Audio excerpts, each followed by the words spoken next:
नमस्कार दोस्तों। लोग कहते हैं ना कि इतिहास हमेशा दोहराता है।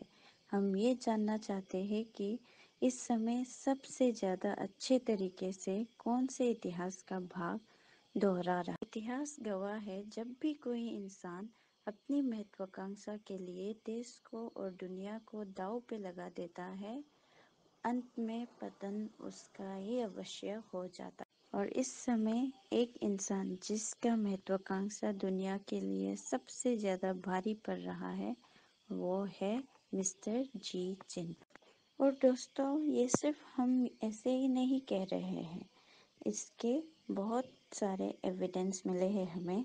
पहला एविडेंस जो है कि नोबेल प्राइज विनर लियो मोंटेग्नर ने कहा है। मोंटेग्नर ने कहा कि कोरोना वायरस जो है कि दुनिया और देश का सबसे बड़ा समस्या बनाया हुआ है अभी, वो चीन के कोई लैब में बना। और साथ ही जापान के प्रोफेसर यूसुफ होजो ने भी कोरोना लैब में बनाने की बात कही है।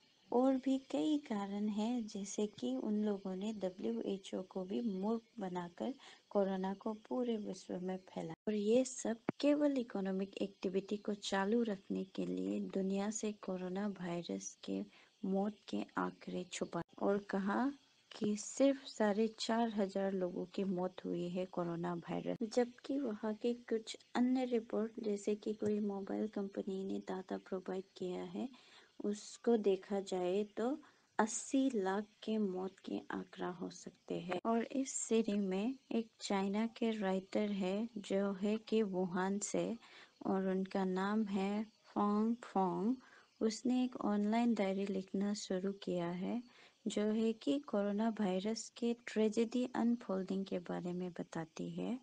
और उसने कहा है कि मौत का आंकड़ा बिल्कुल गलत है और चाइना में अभी भी कोरोना वायरस के मरीज है, और जब कोरोना वायरस चाइना में ख़त्म ही नहीं हुआ है, जबकि चाइना के गवर्नमेंट ने क्लियरली बता दिया कि ये ख़त्म हो चुका है। मतलब साफ है दोस्तों, चाइना के गवर्नमेंट ने नकली सामान बेचने के लिए दुनिया के कई देशों में, जैसे कि स्पेन, इटली, नीदरलैंड को नकली मेडिकल सामान बेचकर अपनी इकोनॉमी को स्ट्रॉन्ग करने की कोशिश कर रहे हैं। कुल मिला के दोस्तों, ये एक सीरीज ऑफ गलती है, मीन्स गलती पे गलती जो कि चाइनीज गवर्नमेंट द्वारा की गई है, और वो केवल एक ही महत्वाकांक्षा की, वो खुद को सुपर बनाने की चाहत के पीछे लगा रहे हैं। तो दोस्तों, जी जिनपिंग की बात कर रहे हैं जो कि दुनिया की सुप्रीम लीडर है, तो वो ऑलरेडी चाइना के प्रेसिडेंट तो है ही, साथ में उन्होंने अपने संविधान में कुछ ऐसे मॉडिफिकेशन किया कि जिंदगी भर यानी ताउम्र प्रेसिडेंट बना रहे। वो चीन के पावरफुल लीडर तो है ही, और अब वो पूरी दुनिया में सबसे बड़े लीडर बनने के लिए, अपनी महत्वाकांक्षा के लिए पूरी दुनिया को एक संकट में डाल दिया है, दैट इज कोविड-19 में झोंक दिया गया। जी हाँ दोस्तों, इस प्रकार की महत्वाकांक्षा जो कि जी जिनपिंग के पास जो कि अभी है, इस प्रकार अभी इतिहास को सबसे अच्छी स्थिति को कोई एक डील करता है, वो है जर्मनी के बहुत बड़े तानाशाह जो कि एडल्फ हिटलर थे।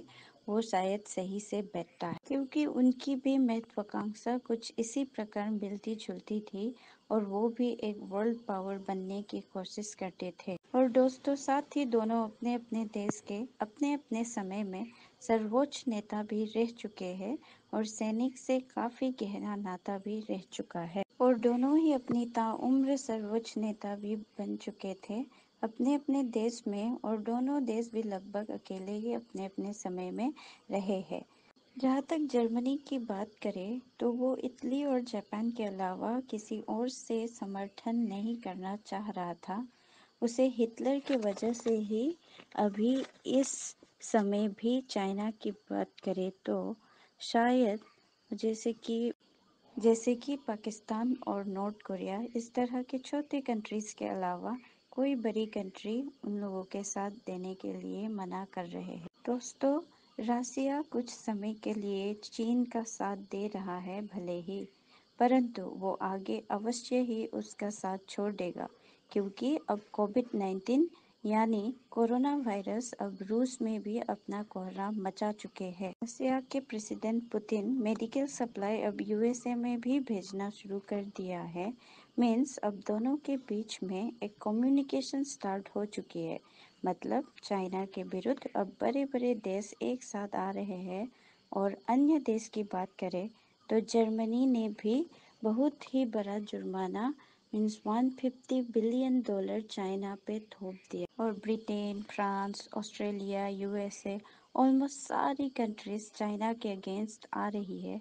और जहाँ तक इंडिया की बात करें तो दोस्तों, प्राइम मिनिस्टर मोदी जी द्वारा ऑलरेडी इस कोविड-19 को वर्ल्ड वॉर 3 डिक्लेयर किया जा चुका है। मतलब लगभग शी जिनपिंग और चाइना का अंत होने की प्रबल संभावना है। और इसकी शुरुआत ऑफ कोर्स हो चुके हैं। और अंत में मैं बस यही कहना चाहूँगा कि देश, दुनिया और भविष्य देख सकते हैं कि कहाँ क्या हो रहा है। तो इसके लिए हमें देश में और हर डिस्ट्रिक्ट में हर जगह गवर्नमेंट द्वारा दी गई रूल्स को फॉलो करना है। दोस्तों, मैं स्पेशली ग्रीन जोन इलाके वाले लोगों को सतर्क रहने के लिए बोलना चाहूँगी। गवर्नमेंट द्वारा जो रूल्स प्रोवाइड की गई है उसको अच्छे से फॉलो करें, क्योंकि बहुत सारे नए नए डिस्ट्रिक्ट जो कि 20 दिन, 25 दिन, 35 दिन लॉकडाउन के बाद भी नए नए डिस्ट्रिक्ट से न्यूज़ आ रहे हैं कि एक भी केस नहीं था कोरोना का, उसमें भी नए केस आ रहे हैं। तो हमको बेफिक्र नहीं हो जाना है, रूल्स को अवॉइड नहीं करना है, बल्कि हमें सतर्क रहना चाहिए, क्योंकि किसी भी नए जिले में कोविड-19 का केस नहीं आया। अंत में बस यही कहना चाहूँगी कि हमें और भी सतर्क रहने की ज़रूरत है। और ज़्यादा जानकारी के लिए अपने मोबाइल में आरोग्य ऐप ज़रूर डाउनलोड करें। नमस्कार।